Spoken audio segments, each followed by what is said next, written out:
Surat diamond એસોસિએશનની આરોગ્ય સમિતિ સંચાલિત આરટીએસવી ડાયમંડ હોસ્પિટલનો દશાબ્દી મહોત્સવ રવિવારની સંધ્યાએ શાનદાર રીતે સંપન્ન થયો।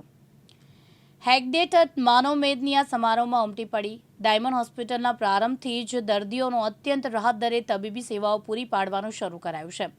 આ પ્રકારે ગુજરાતના સૌથી વધુ રાહત દરે તબીબી સેવાઓ ઉપલબ્ધ કરવાની નેમ સાથે સંસ્થાની સૂચિત કિરણ 2 હોસ્પિટલે ઝડપભેર વિકસવાનો મક્કમ નિર્ધાર ડાયમંડ હોસ્પિટલના દશાબ્દી મહોત્સવમાં જાહેર મંચ પરથી વ્યક્ત કરવામાં આવ્યો।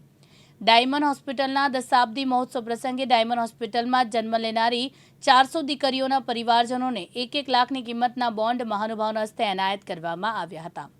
સુરત ડાયમંડ એસોસિએશન સંચાલિત ડાયમંડ હોસ્પિટલને આજ 10 વર્ષ પરિપૂર્ણ થયા।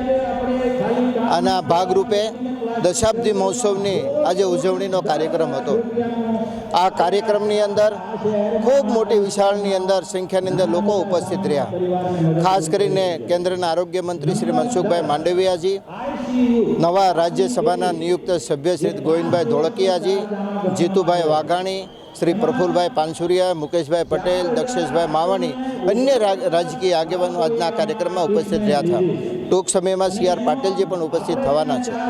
આજના દિવસે સુરત ડાયમંડ હોસ્પિટલની અંદર જે માતાએ પોતાની ડિલિવરી ત્યાં કરાવી હોય અને બીજી દીકરીનો જન્મ જો સુરત ડાયમંડ એસોસિએશનની હોસ્પિટલમાં થયો હોય, આવી તમામ દીકરીઓને આજે 450 ને ટોટલ 2500 દીકરીઓને અમે 1 લાખ રૂપિયાના બોન્ડ અર્પણ કર્યા છે।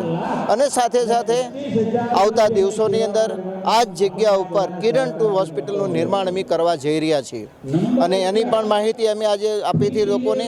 અને સાથે સાથે આ ડાયમંડ હોસ્પિટલના કારણે લોકોને જે આર્થિક બેનિફિટ થયો છે એનું સ્ટેટિસ્ટિકલ એનાલિસિસ કરીને લોકોની માહિતી આપી હતી કે આના કારણે સમાજના કરોડો રૂપિયાની બચત થઈ છે અને એ સમાજને લોકોને અમે ઉપયોગી થયા છે, એનો અમને સૌને આનંદ છે।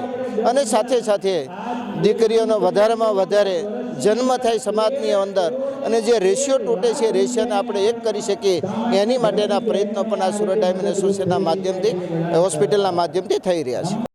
કાનાભાઈ મેર, દિવ્યાંગ ન્યૂઝ, સુરત।